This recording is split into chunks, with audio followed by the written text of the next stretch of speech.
As we trace back our spiritual lineage to the early centuries, we find the Christian church a maligned religion. It was not popular. Many of the Christians in the early centuries paid the ultimate price for their faith with their lives. The Colosseum in Rome stands today as a testament of this fact. Under pagan Rome, the Christian church struggled along, but one thing was sure. The intensity of the persecution kept the church free from nominal and lukewarm Christians. If you were a Christian, you had to be all in. There was no middle ground.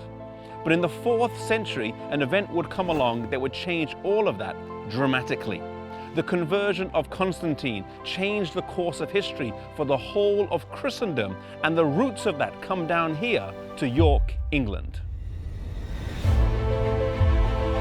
In 306 AD, Constantine was declared emperor here. His father, Constantinus, was in Britain from 305 to 306 AD, and Constantine was with him until his death. He was then declared emperor, but it was not to be a smooth sailing. There were counterclaims to the emperorship from Licinius and Maxentius. And it was before a battle with Maxentius that Constantine felt he needed more help than just the soldiers he had, and so he sought the help of God. He believed he saw a cross in the sky and heard the words, "By this sign you shall conquer." He took this as a sign to convert to Christianity, and a major switch began to take place. Rome would go from being pagan to papal, from paganism to professed Christianity. Many historians debate the authenticity of Constantine's conversion.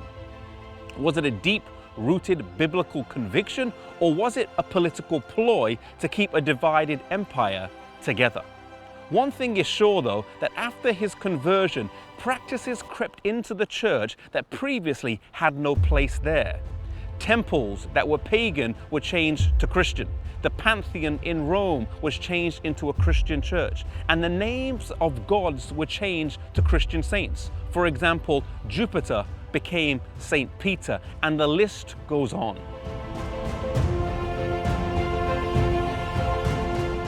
While some were happy for these changes and welcomed the lack of persecution and their newfound status, there were many Christians all over Europe who resisted these changes. For them, the persecution continued as they stayed out of line with the Mother Church. These were Christians who were maintaining the pure apostolic faith that was handed down to them over the years. There were scattered groups of people all over Europe, in northern Italy, in southern France, the Celtic Church here in Britain, and in various other places. The Bible refers to them as the church in the wilderness in Revelation chapter 12, verses 6 and 14.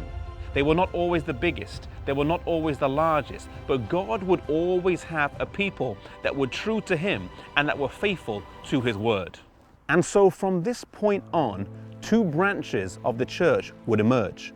The recognized, the mainstream, but the compromised church, and then the persecuted, often the smaller, but the pure church. The question for us today is, which one of these 2 are we a part of?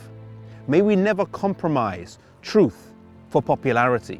May we be faithful to God and to His word, no matter what the situation is.